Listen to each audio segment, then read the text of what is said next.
వియత్నాంలో జరిగిన ప్రమాదంలో కృష్ణా జిల్లా మచిలీపట్నంకి చెందిన గెల్లి జయలక్ష్మి మృతి చెందడంతో వారి కుటుంబంలో విషాదఛాయలు అలుముకున్నాయి. నగరానికి చెందిన వ్యాపారవేత్త గెల్లి కిషోర్ సతీ సమేతంగా ఈ నెల 8న వియత్నాం వెళ్లారు. పడవ ప్రమాదంలో జయలక్ష్మి మరణించగా కిషోర్ అపస్మారక స్థితిలో చికిత్స పొందుతున్నట్లుగా బంధువులు తెలిపారు. వీరికి ప్రియాంక, ఆకాష్ అనే 2 పిల్లలున్నారు. ప్రియాంకకు వివాహం కాగా ఆకాష్ ఇటీవలే చదువు పూర్తి చేసుకున్నాడు. మరింత సమాచారం మా ప్రతినిధి శివకుమార్ అందిస్తారు. మచిలీపట్నంలో విషాద ఛాయలు అలుముకున్నాయి. వియత్నాం బోటు ప్రమాద ఘటనలో మచిలీపట్నానికి చెందినటువంటి జయలక్ష్మి మృతి చెందడంతో ఈ మరణ వార్త విన్నటువంటి స్థానిక ప్రజలందరూ కూడా కన్నీటి పర్యంతమవుతూ ఉన్నారు.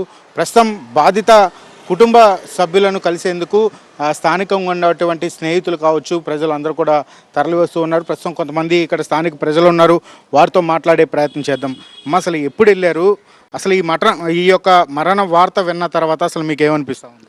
చాలా షాకింగ్గా ఉందండి. మేము కన్నీటి పర్యంతం అన్నప్పుడు కళ్ళమ్మడ నీళ్ళు కూడా వచ్చాయి మాకు, ఆవిడ అలా అయ్యారని.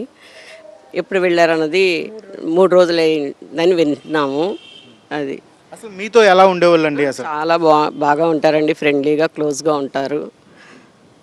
పక్కనున్న బాగా ఇదిగా ఏ కష్టానికి సుఖానికి మంచిగా అన్నిటికీ వస్తారు, చూస్తారు, వెళ్తారు. అన్నీ ఒకరికొకళ్ళం బాగా ఉంటాం అందరం.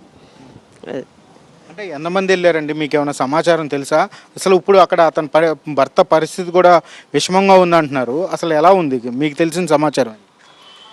రాత్రి వచ్చిన న్యూస్ ప్రకారం అయితే సేఫ్ అని వచ్చిందండి న్యూస్. కిషోర్ గారు కోలుకుంటున్నారని వచ్చింది. ఆయన త్వరగా కోలుకుని తిరిగి రావాలని కోరుకుంటున్నాం భగవంతుడిని. జయ గారు పోవటం మటుకు చాలా దురదృష్టం.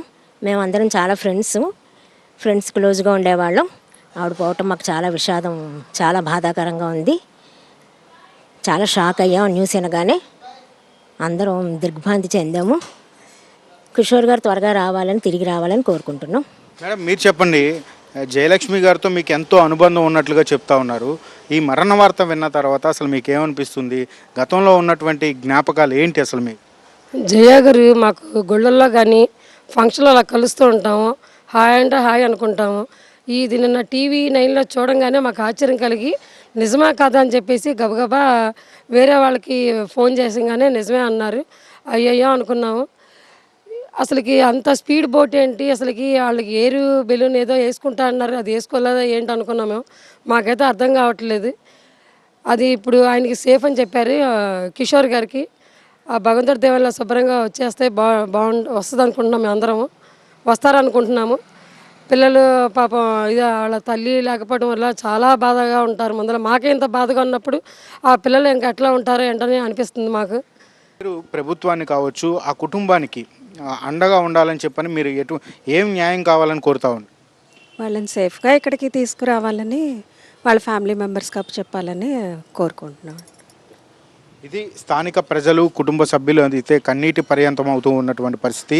విదేశాల్లో ఈ యొక్క ప్రమాద ఘటన జరిగిన నేపథ్యంలో కూడా కుటుంబ సభ్యులు కొంత ఆందోళన చెందుతూ ఉన్నారు. వారి మృతదేహాలను స్వదేశాలకు తీసుకురావాలంటే కొంత ఇబ్బందులు కూడా ఉన్న నేపథ్యంలో ప్రభుత్వం తమకు సహాయం చేయాలని చెప్పి కూడా కుటుంబ సభ్యులు కోరుతూ ఉన్నటువంటి పరిస్థితులు అయితే ఇక్కడ కనపడుతున్నాయి. కెమెరామెన్ అంజితో శివకుమార్, మచిలీపట్నం నుంచి.